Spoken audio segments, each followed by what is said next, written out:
The European Union will place new sanctions on Russia over the jailing of opposition leader Alexei Navalny. Foreign ministers meeting in Brussels today said they will freeze the assets and impose travel bans on Russian officials involved in Navalny's case and his arrest. Over the weekend, a Russian court rejected Navalny's appeal against his prison sentence. He is accused of violating the terms of his probation while he was healing in Germany from a near-fatal nerve agent attack that he blames on the Kremlin.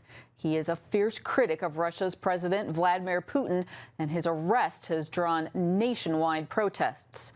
CBN senior international correspondent George Thomas joins me now for more on Navalny's case. George, such a fascinating story, and he's been known as an atheist, but he apparently made some remarks about God during his court appearance. Do you think perhaps he is moving in the direction of God? Not quite sure.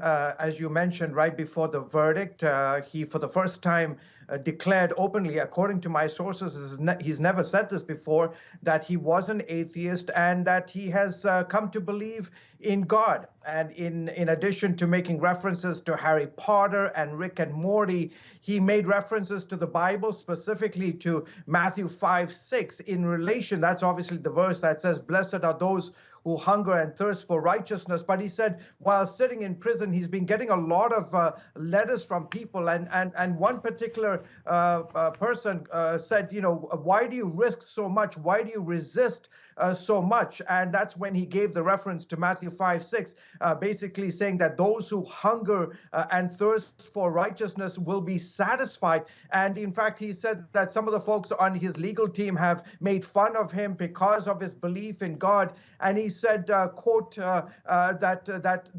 this makes my life easier because there is a book that says what needs to be done, and I try to follow it. So it's very interesting comments. Keep in mind, Russia is overwhelmingly Orthodox Russian, and those who believe in Christianity, specifically the evangelical stream of Christianity, are often viewed as cultish, belonging to a cult.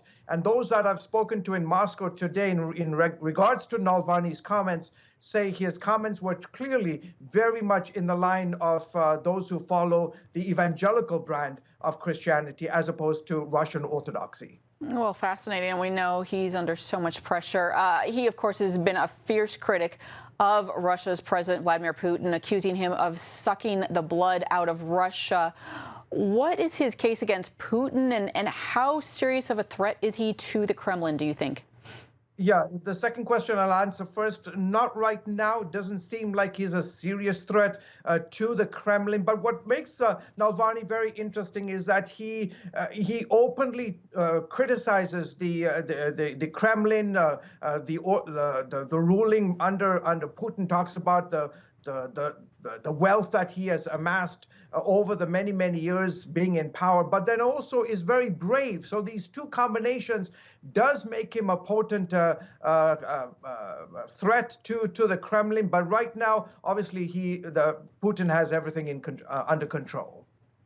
All right, and George, we just have about 30 seconds, but the U.S. and other countries are trying to put pressure in order to obtain his release. How important might that be? It'll be interesting to see. Obviously, you know, the EU, all 27 bloc nations came together this week saying that we've got to go after those who are involved in the arrest. And in the case of Navalny, the United States has been very forceful in its condemnation of Navalny. It'll be interesting to see if they will release him. Probably not. But I think the more attention, you know, Putin talks about Navalny, the more obviously Navalny's stock increases, not just outside of Russia, but more importantly, inside the country. Fascinating. Thank you, George Thomas. Appreciate your time, and we will be right back.